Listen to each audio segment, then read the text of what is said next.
Let's take a look at where we start our drill down process when assessing our students. After students have been assessed with a universal screener, we can identify those at risk for learning how to read and then follow a process that will help us identify problem areas. The first stop is fluency. Now, what I'm looking for, am I looking for you to read super fast? No.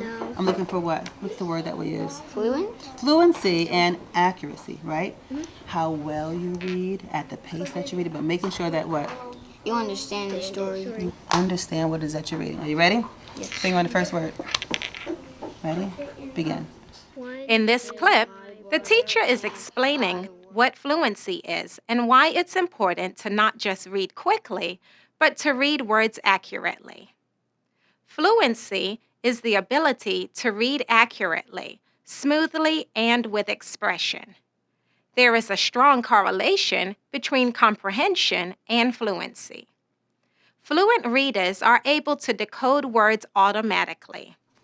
Because they can do this, they are able to devote all their attention to comprehending what they read in a text instead of only focusing on reading words correctly. Assessing fluency gives us a starting point to see whether students are on, above, or below grade level.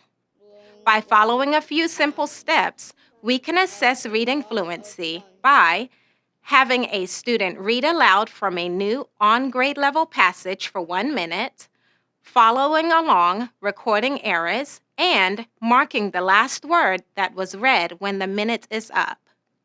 We can use this information to calculate a student's oral reading fluency score based on this formula. We can get a picture of how well a student is reading by comparing a student's oral reading fluency score to grade level national norms. Why are we stopping Good. the Another common tool for tracking fluency is a running record. We can use running records to get individual reading levels and to track fluency over time.